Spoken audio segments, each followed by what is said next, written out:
Hold on. Let me take a sip.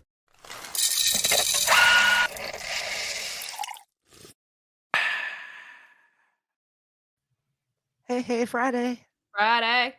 So ready. Do you have things this weekend? Oh, Important things? yeah. I have things on things on things. By December 18th will be my next day off. Oh, okay. And we're counting down like an advent calendar. Absolutely. I actually got my children really nice advent calendars this year. When we were in Maine, they have this British store. So they have real British Oh, Cadbury. I know exactly what you're talking about. Yeah. Yeah, so they've got real British Cadbury, which doesn't have all like the crap that we put in our chocolates in the States. All of the So I got fake them. plastic. Yeah, exactly. Right. In like whale PFAS in our teeth. chocolate. Yum yum. Yeah. Whatever it is. So yeah, I'm so jealous. I like watch them eat it every day. I'm like, did you get your chocolate? Like I did this thing for you, but also for me so I could watch and be jealous. That's so bad. Here I am. 'Tis the season where I'm trying to avoid everything like the plague, but I am still working out. So Good balance. for you. Balance. Boyfriend called me out real hard over the week. Not like in a bad way. Not like I was like, I'd eaten mac and cheese twice that day. And I was like, this is not great. And he was like, yeah, isn't ski season coming up? And I was like, oh, point out that we have not worked out the thighs or done any cardio in a long time. And we are not prepped for ski season. Thank you. But that's a better workout. That's not like it is a workout and a half. Yeah. But it's not like I'm going to have to go and sit and rot in this box for a little while and sweat. No, but like I try to work out to get ready for ski season so that like when I'm entering ski season, I'm not afraid. Like my knees are so susceptible. I'm just getting old. Like my knees, my back are so susceptible. I try to like create a little core there, get a little thigh and butt built, Doesn't get easier. No, try to protect my knees mostly. And we didn't do that this year. And mac and cheese or knees. I know mac and cheese. Yeah, that was pretty much it. And I was like, you know what? You're right, but shh. Boyfriend, not boyfriend, zip it. I know. No, but he was saying it. He's gonna get lovingly. He was saying it in like a nice, loving way. Like right. You don't need anything else on your plate, but listen, fatty. No, it wasn't that. No, it was not like that. It was like you can eat whatever you want, but maybe you should not kill yourself this season. I was like, oh. Right. However, right before this episode, we have a full story, but I went down a flipping rabbit hole. I was like, where is she? I know. Hello? You were like, the episode's ready. And I was like deep in this article. So I read a headline that said, oh, I'm going to lose it now. Read a headline that said like, men between the ages of 18 and 29 are in less relationships and having less sex because they're spending their time sports betting instead. So bizarre. Okay. And I was like, there's no way. Like, is this coming on bowl season? What?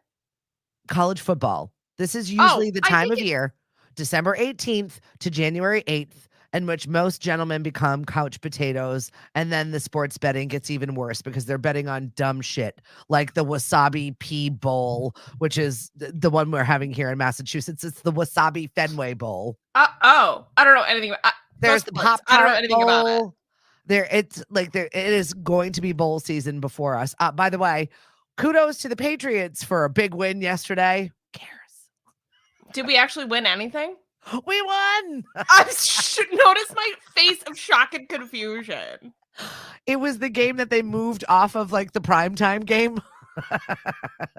Maybe that's why. Now that nobody is watching, we can play kind of. Oh, we won. Hey, everyone, we won. No one watched. Okay. But I'm just fascinated by this. So why? Quote unquote, the Oracle of Wall Street, who apparently predicted the crash in 2008, has come out and said there's a negative impact that's paired with all men, paralleled with the fact that 63% of men between the ages of 18 and 29 are single. And I looked this up. It's true. The article came out last February. It's the highest it's ever been. 50% of those men also have no interest in dating, even casually. Yeah. And 30% of men said that they haven't had sex in over a year and they don't give a shit. they're getting that same rush. It's like the same part of your brain that you get from the gambling. I think this is fascinating. Young men who have grown up with gaming are used to doing everything on their phone, and now now they can do all the sports and betting on their phone. They can do real-time parlays on their phone. You've got young men who don't want to date and young women who are spending their time with Instagram moments at Taylor Swift concerts. I think just from a societal point of view, it's so fascinating because I think that there's such a sense of trueness to this, but I can't tell if it also feels a little bit like boomer judgy. Like, you guys set the precedent of, and obviously not you, I mean, the boomer generation. Right, not me. Generation. Set the precedent of, like, having these relationships that you were in, that you divorced from, that you had to work through. We grew up with that trauma, and now we're in our 20s going, I don't want to do that. I just want to live life. I want to do my own thing. I want to spend my own money the way I want to spend it. I don't want to spend 60 grand on a wedding. I want to do whatever. And we're not dating. We're not, I mean, like, I went through, 2 years? Well, there's a lot more things you can do with yourself. It's safer. Yeah, no kidding. Then having to, like, deal with, like, the societal everything, all of it. The physical issues, the mental issues, the trauma, and then, like, it's just a whole thing that you can completely avoid and be self-sustaining. But they're comparing this to the housing market. They're saying that us and a generation of men are spending so much money on sports betting that they're not going to have money for houses. Right. 70% of the housing stock is owned by people over 50. And eventually those people are going to sell their houses and move into, I'm assuming, like, smaller homes, retirement homes, whatever. And there's going to be nobody to buy their homes because all the young men in the world are spending all their money on sports betting. Right. I'm just fascinated by this, like, claim that sounds so fabricated, but when you actually break it down and you think about it, you're like, that's actually kind of interesting. So are they predicting the real estate market to crash? Is this what they're saying? I don't know, like, this crash bubble is gonna burst. I don't know if crash is the right term, but I'm it sounds like this inventory problem we're having right now is not going to be an inventory problem evenally. Yeah, it's not, I mean, no problems are ever problems forever, right? I mean, they all come to a natural end. I can't, it's 63%. That just seems so high to me. I'm not blaming the gambling. I'm blaming at all of we're just really more self-sufficient and self-absorbed, and self-reliant, I feel like, than we have been ever. My other further question is, 63% of men are single. However, do you think that's probably and partially because the standards of women in their 20s are increasing? We don't need to rely on a man to take us out to dinner. We don't need to rely on somebody else to fulfill any sort of internal satisfaction. Like, young women go out and we do their thing. The standards have set. Men have yet to rise to them, and or women don't care about it. We're not picking the men back. And I don't want a blanket statement and generalize all guys, but I just feel like it's that level of work that they don't want to put in. Yeah. I just wonder if there's an interesting conversation whereas, like, 63% of men are single and they're spending more money on sports betting and won't be able to buy a home or can't buy a home. But also, where's that conversation with women? Ladies, they realized our shit's a trick. Lie. I just thought it was an interesting perspective in the article. It made it sound like the men are choosing to be single, and I wanted to flip it on its head and be like, maybe they're not being chosen by women. Yeah. No, they just realized that it's, that's work. I can play my video games and get that same, I don't know, dopamine. Maybe people don't want to have sex with you. Did you think about that? Spending all your money on sports betting. You're not a big catch, Craig. You're not a big catch. No, because you're sitting on your goddamn cell phone all the time, worried about your stupid college games. Oh, I love it. That's a good entrance. Should we get into what's roasting? Let's go. Let's roast it up. Finally, out of the single train, Selena Gomez. Although I, like, lived for her single content. Her screaming on the sides of the soccer field, yelling, "I'm single."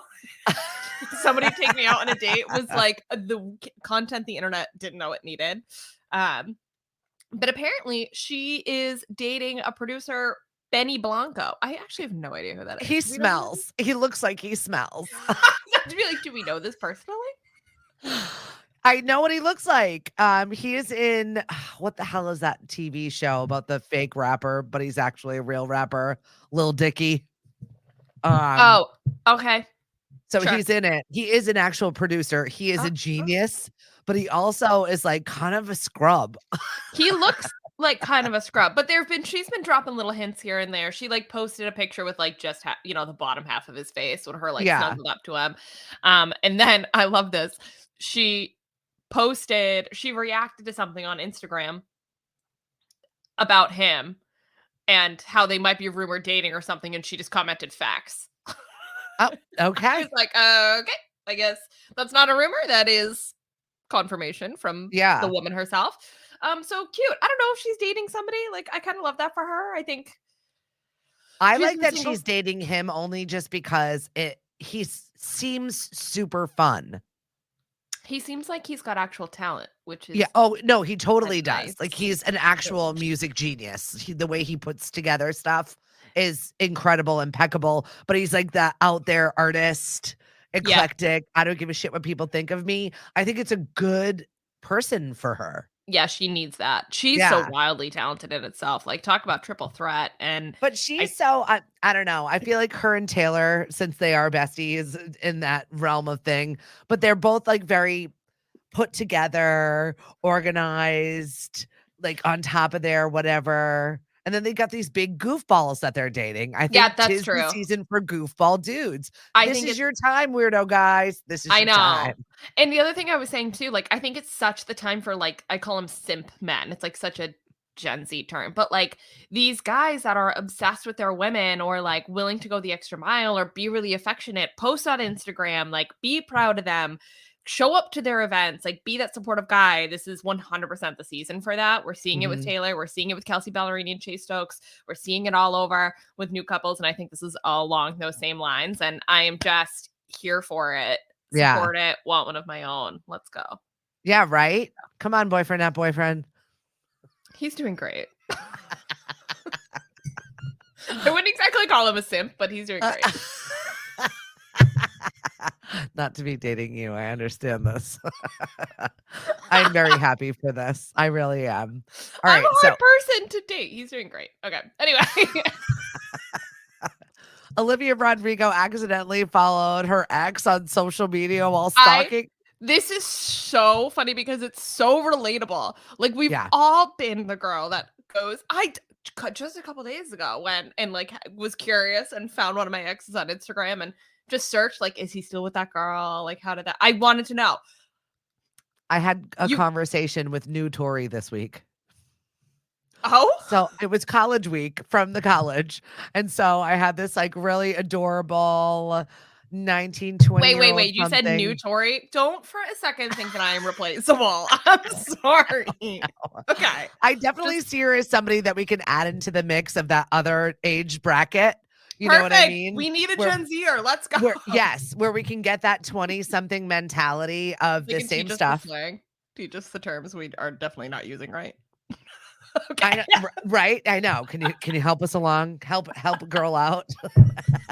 What are the kids talking about these days? Yeah, we have no idea. But she was like really quick and she was really fun and loved one of her podcast, her pocket podcast from the college is called Girly Gossip. So she's a total Taylor fan. Yes, let's go. You would totally love her. But we were having this conversation about this exact situation. Where she was talking about her girlfriend and she's like, my girlfriend does this on accident, but like on the routine all of the time. Like gets busted all the time because she's sloppy. And I thought it was so funny and relatable because we all do it. And I was channeling when I was talking to her, in this conversation. I was like, you got to meet Tori. So it's so funny is that like we've all done this or we've all come close to this for sure. The even funnier part with Olivia Rodrigo is that she was doing like this social media cleanse situation. So she wasn't following anybody. Then she accidentally followed him. So her profile said following one person. She like blows up the internet accidentally and her friend has to text her and is like, you should maybe unfollow him. And so she had to go and unfollow him. Can you imagine? Yeah, that's a pregnant friggin' exclamation point at the end of that sentence. There is no walking that back by an accident. I have on more than one occasion been the girl that accidentally Snapchats the wrong person, which isn't great. Because typically when you're sending a Snapchat, it's not. What was on the snap, Tori? No, I'm not like that. But like, maybe something you like don't the like messages for somebody else. Yeah, cutesy stuff. Yeah. And then it means to be cutesy with you. I don't like you. I don't even know why you're still on my snap. Hey, big fella, good to see you again. And I like send it to the wrong guy. And I'm like, whoopsies. Not you. That wasn't right. Please don't take that as an invitation. Another big fella. I have a type. Yep. And I did it this couple days ago. Fully accidentally. I was sitting in the living room with boyfriend. We were watching a comedy special. I had the tree going. I was eating a Reese's cup. I was sitting with the dog. And I was like, this is really cute. I want to take a Snapchat. So I took a little video and so I could save it. And instead of hitting save, I posted it to my story. The thing is, I've been like trying to be very private about this relationship and where it's going. And posting it on Snapchat was like not remotely the plan. You should have seen the panic. That's like a birth announcement. Oh, it would have been like the hardest launch randomly on a freaking Tuesday night for no reason. Had to like quickly, it was like sweating and hyperventilating and not letting boyfriend see the fact that I accidentally did this because he would have not been okay with that. So I'm just like trying to delete it, going, oh my God. Sometimes I almost had to call friend zone Jake, there. like, how do I take this off my story? What do I do? Help! I need a professional. And the whole time you're just staring at the viewership, like, has anybody seen it? Has anybody seen it? Anyway, it was fine. Nobody saw it. I deleted it. I got to save the video. I still have it. It's very cute, but hella relatable. Olivia Rodrigo. Can't. Yes. Can't. Yeah. Been there, done that. Totally. All right. What else we got? Bradley Cooper launching his food truck in New York City, hinting at plans to open a restaurant. Why the hell, in this day and age, would someone want to go into the restaurateur business? It just seems to be the thing to do for celebrities. I feel like everybody's got a restaurant now. Like, I've done all of this. I don't drink, so tequila in that line is off for me, even though that hasn't stopped celebrities from ways to make money. No. I don't want to do fashion. Well, also like Betty Buzz or whatever. What's her face? Oh yeah. She doesn't drink. Yeah, so I said Blake Lively. Drinks or mixers. Yeah, weird. She came out and was like, I just like to have something for my friends. Like, what friends? You're a celebrity. Right? Do you think you're in the kitchen crafting cocktails? You're not. That's listen. I think the food truck thing is cute. Partnered up with like some big deal restaurateur in New York City. Right. Donated all the money to charity. First of all, thank you for letting us know that. But also, like, I want to know what kind of charity you're donating to. I don't know if that makes me nosy or like I want to know what kind of person you are. Is it for Alzheimer's? Is it for like women and children? Like, I want to see the receipts of this personally. And also, how was the steak and cheese? Yeah, really, how was that's it? The bottom line. I'm dying to know. Who did you feed? What charity did you help out? And was the food any good? I need a star review. I need like a full Google slander. I need to like know what was wrong with all the things of it. Yeah. Yeah, but I think opening a restaurant is a horrible, horrible idea. Their P&Ls are a disaster. Like, I couldn't. It's honestly, it's such thankless work, the cost of food at this point. And you're doing this for a PR stunt, right? You're on the back of a food truck for a PR stunt. Yeah, and quote unquote, you can charity. quietly give money to charities or work quietly behind the scenes of a soup kitchen. You don't need to be in New York City on a food truck being like, hi, I'm Bradley Cooper doing all this. I agree. So what do you for people?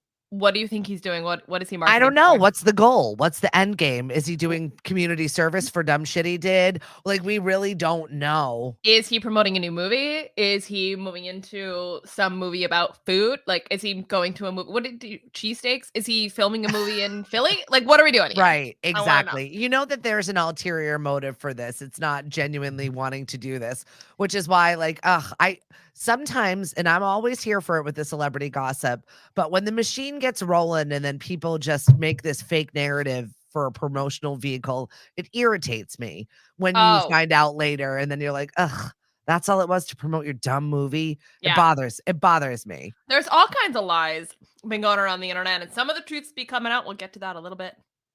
Get to We that a will little bit talk about later. But what else we got going right now? Well, since we're here talking about the holiday season, and I just had kind of a little bit of a laugh because if you're watching any Christmas type of movies, you can't not talk about Christmas Vacation. It's one of the most iconic, still in the top 10, whether you liked it or not. It is relatable. It's quotable. The squirrels in the Christmas tree, to your awful cousin that's now parked in their RV outside, to you being just a disaster. And Clark Griswold was a disaster of a character. So yes. Hot take. Yes. Not my favorite Christmas movie. It's not your age bracket. I kind of hate this movie. Yeah. It's okay.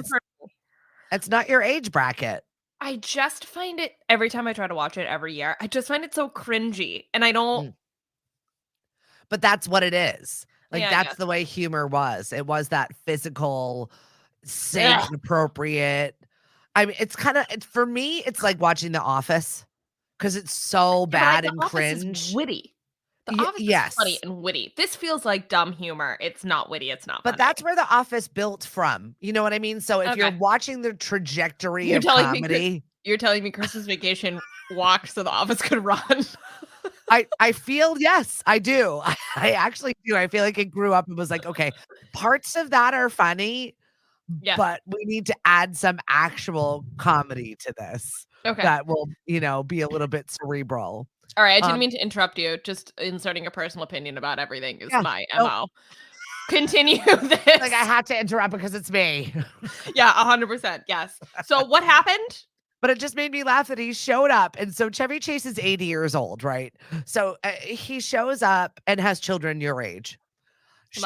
And like a really good relationship. He's actually a really good dad. Awesome. But he's still, that character, Clark Griswold, is a disaster, right? So he is 80 years old. He shows up in a wheelchair and he's doing this promotional Christmas Vacation thing, falls off of the stage. In the wheelchair? In the wheelchair. Yes. 80 years old, sitting there greeting fans at Shea Performing Arts Center in Buffalo, New York. No, he got up out of the wheelchair and then fell off of the stage. So, I mean, I guess when you arrive in a wheelchair, you're going to leave in a wheelchair. It's no different. Kind of on brand, though. Yes, it totally was, which was why I slapped that in there from Bradley Cooper being off brand. And then I saw this story for being very on brand to a certain character that you're promoting. I mean, that was an accident. That was something that was real. God. Not Bradley Cooper slinging cheesesteaks in a food truck going, oh, yeah, I'm going to be a restaurateur now. Yeah, we literally have no idea. No, we're judging hard for it, though, even though we have no understanding about it. I want to know more. Something doesn't pass the smell test. It's a great segue, though, into did you see anything about Tim Allen, how he got called out for being effing rude by his co-star? Tim Allen he's interesting. He went to prison. I don't know if you knew that. And yet he is like the epitome of kids' movies. That never wanted that role. He talks about it very in a real way. I love Mark Maron's podcast. And he's been very, very real about never wanting to be that guy. He's the Disney guy? Yeah. The family-friendly guy? Yeah. That's unfortunate. The entire world and society and your business partners built you entire brand that was going to make you a lot of money and be successful, but that's fine. Come out and say how you never really wanted it. Right. I know. Like, that's fine. You're literally entirely famous for being Woody and the Santa Claus. Yep. And being like a voice to my childhood, but that's fine. I'm so sorry that you didn't like it. Yeah. I mean, what does that say about to be fair, when we are doing these projects, right? We're doing this pod and you want it to be viewed as a certain way. You're doing your job and you want it to be viewed as a certain way. And then you become famous for a thing that you either didn't want or didn't want to do. Like, for instance, with my entertainment business. If you would ask me a decade ago, what is your least favorite part about being on the radio? It is doing gigs. Oh my God, it's all you do right now. Yeah. Least favorite part of my business, but I saw that that was a vertical that people were in need of post-pandemic. Sure, but I don't think you would come out and say openly to your audience at the gig, "I actually hate doing this." No.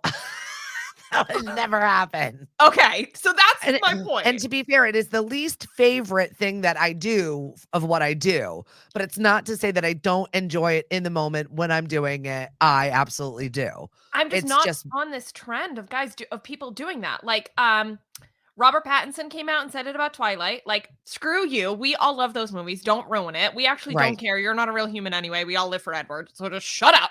Two, Jacob Elordi came out and said the same thing about what were those movies? The Kissing Booth. And then Yeah. his co-star came out and was like, that sucks to suck. Like, I'm sorry he felt that way. Um, I don't know. I feel like there's a lot of this. Oh, do you know the comedian Matt Rife? Yeah. Okay, I've been following this story a little You bit. know how I feel about him too. Okay, so I've been following the story a little bit about it because I think it's so interesting, and I'm also fascinated with the fact that BuzzFeed, for some reason, as a media, has a complete vendetta against this man. I'm here for it. I Mhm. don't understand it. They're the only vehicle that's posting any negative comments about it that are like pulled up from Reddit, and I like don't nobody. like him. So it's so interesting to me because this is kind of the same thing, right? Like Yeah. now he's a modern comedian. For people who don't know, I guess I'll just kind of run through it a little bit. We haven't talked about this, right? No. No, I talk about him all the time because I can't stand him, but I also Okay. respect him. So I think this is really interesting. He's a comedian that has, in the last year, maybe 18 months, blown up on social media, pretty much on TikTok, with an audience gained majority by women via the vehicle of TikTok by his crowd work, how funny he is, how witty he is off the cuff. And And it has YouTube. grown. Yes. And it has grown his audience considerably. And then he comes out with a Netflix special, which I want to say totally because of how popular he's gotten, but also secondly, like, let's not forget that there was a strike going on and all these networks were dying and dying and dying for content and And they this is couldn't. his second Netflix special. Is it really? I thought it was Yes, his it's his first. second Netflix special. Okay. And also I have to say that I just don't like when he does written comedy like that. I just don't think it's super funny, but I'm also not his target demo. So So continue. I respect that. this is what I'm frustrated by. He built this entire audience over the last year of majority of women who found him hysterical. He created that niche, which, like, in terms of male comedians, is a fantastic niche to be in because Mhm. it is a very hard niche to get. And you can make a ton of money. You're an attractive man who is funny in your crowd work. You were able to get millennial and Gen Z and whatever, Gen X women All the on this. women and all the gay guys love Matt Rife. They just do. And then he comes out with a Netflix special and basically makes jokes about special needs. He makes jokes about abusive behavior towards women, complete misogyny the whole time. And obviously everybody rips him apart. And it'd be one thing if he came out and said, like, hey, sorry, like, this is actually, I thought it was good writing. I guess it's not. I can see it's unsensitive. But instead, he stood behind it and said, oh, actually, sorry, women, you aren't who I want to be with. Like, okay, but we were actually just making you money. We actually just made you famous. We actually just got you that Netflix special because we thought you were funny. And then you turn around and you kind of slam on all of us. I just think it's so unfortunate. I think it's so classless. I think it's so business dumb. Like, I like him more for it. oh my God. I like it more for it because in 2023, everyone is going to be tried. People are going to try and cancel you, right? And the two rules of canceling are you either let it happen to you and slink off to the sunset, or you stand up for yourself and you stand up for the shit that you said, and then you push through it.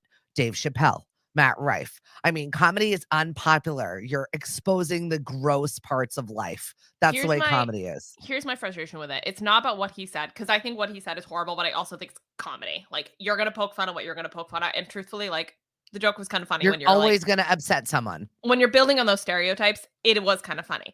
What I didn't like was the post comments that were like, I actually don't give a flying fuck about the audience that I built on TikTok. I'm trying to target this demographic. I am trying to actually be a misogynistic comedian. And so I'm going to go in that direction. And all of the women were like, it just his following count actually grew. So, because people wanted to see what dumb shit he would say next. And I just think it's Howard Stern built a brand on it, and you either like him or the people that hate him listen more to hate him. It's the society in which we live. You watch because you can't not watch. I get it. I just think from like a stable business point of view, like you were handed a niche on a silver platter and then you went. And here we are talking about him. And I don't like him, and I don't think he's attractive. But you know what? I respect the man because he's doing it right, and he's doing it for himself, which I think is awesome. He doesn't have any backing. He doesn't have people bending over backwards to give him a deal. He made his own deal. So in that business person perspective, I give him so much credit. He doesn't owe anybody anything. I don't know. And he's unapologetically himself. Something about it, I like completely distrust him now, especially now apparently somebody came out and was like, I'm also his plastic surgeon for his jaw. I'm like, I love this. Also, I didn't think his special was that funny. Like, it's not funny. He's funnier when he's making fun of people. Yes. When he sent every single person that made a nasty comment a link. And then you clicked on the link and it went to a special needs helmet. And that is not okay. For like, comedy is personal and it's potentially offensive. There should be a line drawn in the sand. That is a goddamn line. That is not okay. But he took the time to respond to his people. Kind of like humping into this Taylor Swift story, because as much as I can't stand talking about Taylor Swift because I feel like she's just in every facet of our life now. Well, that's the point, because she's Time Person of the Year, and we mentioned it a little bit, like, oh, she got Time Person, but then I got to sit down and read the whole damn article. Well, it just happened when we were starting to do our episode, so I was glad that we were at least topical, mentioned it, we knew about it, we didn't get into it, but the whole thing is a very good article, and I definitely suggest that you read what she put in Time. Did you get a chance to read it? I did. So I thought the photos were amazing. That photo in the black dress with the guitar over her head is just incredible. I love the fact that she posted about it. Her first post about it was the picture with her and her cat. Yeah. And the caption is like, Time, hey, we thought it'd be really great to name you person of the, and she interrupts and she goes, great, can I bring my cat? Like, I think it's so on brand. I think it's really fun for her to like be herself with this. And then I thought the whole article and the things that she came out and said in it, like, slay. The whole time. Her one-liners were absolutely incredible. The whole article. She came out and really supported Travis and said, I'm just here to support him. It's funny to me. People thought that me showing up at the stadium was our first date. It was obviously not. I thought it was cool that he called me out on his podcast. Like, that was awesome. Then we started talking. Then we went out. Then I showed up. Like, I don't care. What did she say? She didn't care about the moments, the amount of times she ended up on TV that piss off the Brads, Chads, and Dads. So good. Incredible. Yeah. What were some of the other lines that were? There are so many. She started out the article saying, like, thank you. I've had a really incredible year. This has been amazing. I've worked really hard for this. And then she kind of follows it up with, are you entertained? And it's just iconic. And I think the most iconic part of the entire article is when she addresses the Kanye Kim Kardashian phone call. I didn't know we needed this. We needed it. And you know how I feel about that entire family. And I know I loved this part. I love the fact that she finally is standing up for herself in it. She calls right out. She said they were lying. They manipulated. They manufactured the phone call. It was entirely a frame job. It was illegally recorded. It's kind of sad. I think it's a great like middle finger F you to Kim and Kanye, who at the time really had like almost a bigger conglomerate of business and money and power than Taylor Swift did at the time. And you see those scales tip at now in 2023. And regardless of how hard Kim Kardashian works, and believe me, I have respect for that, this was Taylor's moment to be like, fuck you guys. I got Time Person of the Year because I've worked my ass off for this. There are very few musicians that have ever gotten this award. I am now one of them, and I'm going to speak my truth in this, and I'm going to say that was bullshit, and we're going to talk about it. Yeah. The line, the trash takes itself out every time. Sorry. Like, let me get that tattooed on my arm. Like, unbelievable. There is something to be said about that. And I definitely want to just take a minute to address the fact that when you're out there being your true self and doing your real thing, it feels genuine. It feels like the word of the year, authentic. It feels real. So there's nothing that can take that elation away. When you're seeking it and you want to be known for want to be known, it's not, it doesn't balance. You're right. The trash does take itself out, and it's totally viewable. You can chase that all you want, but when you're when you're the real thing, it just naturally shines. There's nothing you can do to muck it up. I agree. I think Kim Kardashian is such a hard worker. I think she is completely talentless, but has found herself along the way with hard work. And I think there's something to be said for that. She came from nothing. She saw, nothing. She saw a goal. She wanted to be famous. She figured out how to get there. And I think there's a level of respect to that she's a grinder. Don't get me wrong. But when you put her up against somebody like Taylor Swift, who's got true, actual, intellectual, raw talent, it is very hard to compare the two. Yeah. Yeah. And it seems needy. It seems thirsty compared to someone who just has it. But I also think, too, Kim completely got caught up in this moment with her husband. Her husband created and drew a line in the sand, and Kim had to make a choice. And he's a master manipulator, 100%. I think she could have done, the best thing for her was to stay completely out of it, but she didn't. And if she was going to pick a side publicly, she got completely manipulated to stand alongside Kanye. And I think almost in this, though we are painting her as a villain, though the internet is throwing all kinds of snake emojis and crap underneath her Instagram, which I think is kind of hysterical. But they did it to Taylor. Take your wounds, take it and suffer it, because you'll be back. I know you will, in true Kardashian form. But I just think she's as much of a victim almost as Taylor is. And I almost would love for Kim to come out, whether it's on her show or she comes out and she says something, even post it on her Instagram, like, hey, I've seen this article. This is actually the biggest regret of my life. And here's why. I had to do this. But she won't, because she's got to stand by Kanye still as the father of her kids. But I would love that for her to come out and say, I regret it. It was not okay for me. I'm trying to figure out how to be a better parent to my kids. My kids love her now. Of course they do. We listen to Taylor Swift all the time. Right. Of course they do. And I got dragged into this by Kanye, who makes controversial, crappy ass comments all the time. And I had to figure out how to support him. And yeah, he manufactured it. His team did. He told me to do this. I got dragged into it to try to support him. It worked at the time. I thought it blew over.